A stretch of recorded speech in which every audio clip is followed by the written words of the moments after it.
Assalamualaikum warahmatullahi wabarakatuh. Perkenalkan, saya Ocha Septilia dengan ujung NIM 100.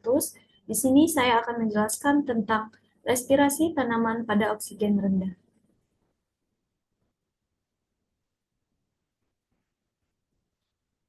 Respirasi adalah tanaman pada proses di mana tumbuhan bernapas dengan menyerap oksigen atau O2 dari udara dan melepaskan karbon dioksida atau CO2 serta air atau H2O. Proses ini sangat penting bagi kelangsungan hidup tumbuhan karena melalui respirasi, tumbuhan memperoleh energi yang dibutuhkan untuk melakukan berbagai aktivitas hidupnya seperti pertumbuhan, perkembangan, dan perbaikan jaringan. Jalur utama respirasi itu terdiri dari tiga. Yang pertama itu glikolisis, yang kedua siklus TCA atau tricarboxylic acid cycle, yang ketiga itu fosforilasi atau oksidatif. Yang pertama itu glikolisis. Glikolisis itu berupa serangkaian reaksi biokimia di mana glukosa, sebuah gula sederhana, dipecah menjadi dua molekul pirufat.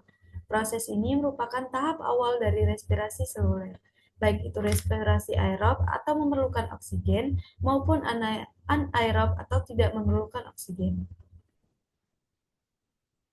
Yang kedua itu TCA atau siklus Krebs. Siklus TCA atau siklus asam trikarboksilat adalah serangkaian reaksi kimia yang terjadi di dalam mitokondria sel. Siklus ini merupakan tahap penting dalam proses respirasi seluler, baik pada tumbuhan maupun hewan. Siklus TCA menghasilkan sejumlah besar molekul pembawa energi seperti NADH dan FADH2. Molekul-molekul ini kemudian akan digunakan dalam rantai transport elektron untuk menghasilkan ATG, yang merupakan mata uang energi sel.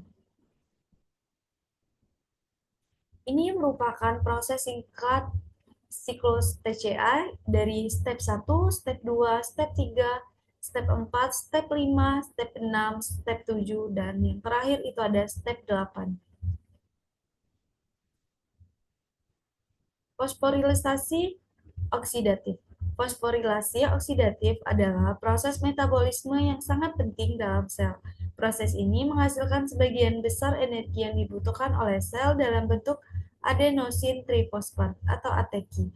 ATP adalah molekul pembawa energi yang digunakan untuk menjalankan berbagai aktivitas seluler, seperti pertumbuhan, perbaikan, dan kontraksi otot.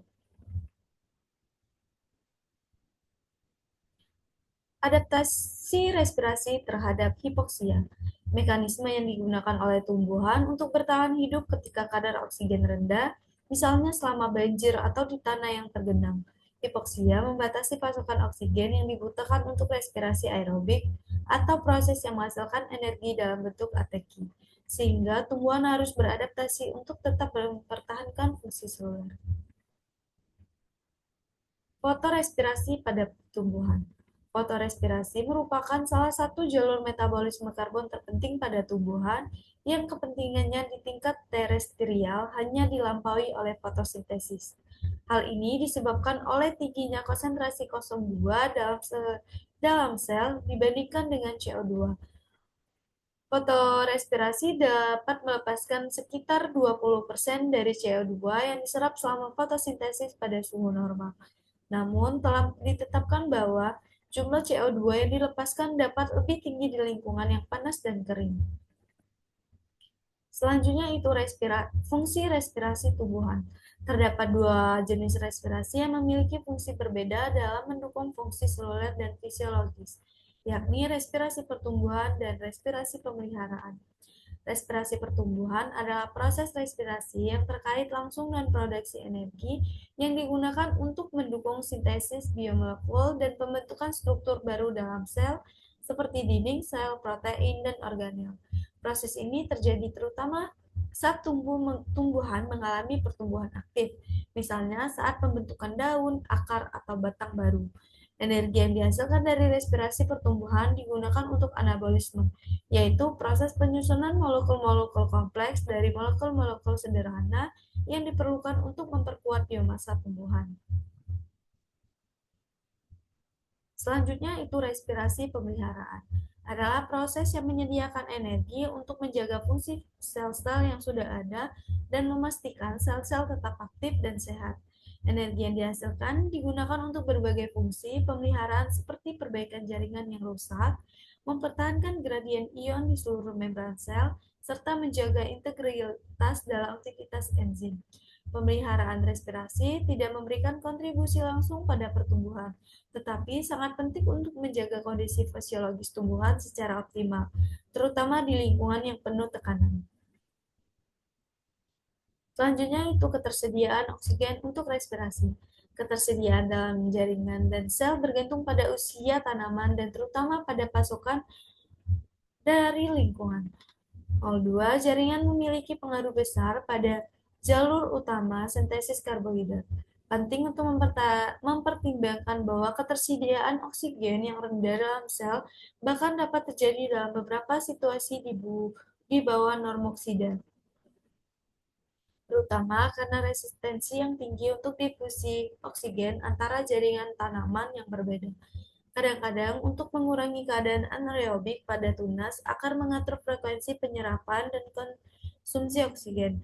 Adaptasi morfologi juga memainkan peran pendukung utama dalam mempromosikan oksigen aliran dari akar ke seluruh bagian tanaman. Misalnya, pembentukan aerenkim akibat industri etilen. Salah satu efek utama anaerobiosis pada metabolisme adalah penurunan muatan energi adenilat atau AEC yang juga mengurangi rasio ATK atau ADK.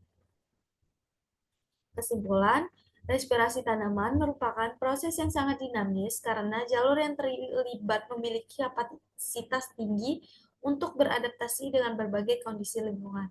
Glikolisis merupakan salah satu jalur tersebut, mengendalikan beberapa reaksi yang melibatkan dua enzim utama yang berperan sebagai titik kontrol, heksokinase dan piruvat kinase. Kedua enzim tersebut dapat mengendalikan glikolisis tidak hanya mitokondria tetapi juga pada tingkat pasca translasi.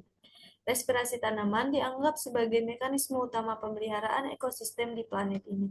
Oleh karena itu, penting bagi peneliti baru untuk fokus pada prediksi dampak perubahan iklim terhadap metabolisme pernapasan, terutama pada tingkat fungsional dan genomik. Itulah yang dapat saya sampaikan. Kurang dan lebih saya mohon maaf. Saya akhiri. Wassalamualaikum warahmatullahi wabarakatuh.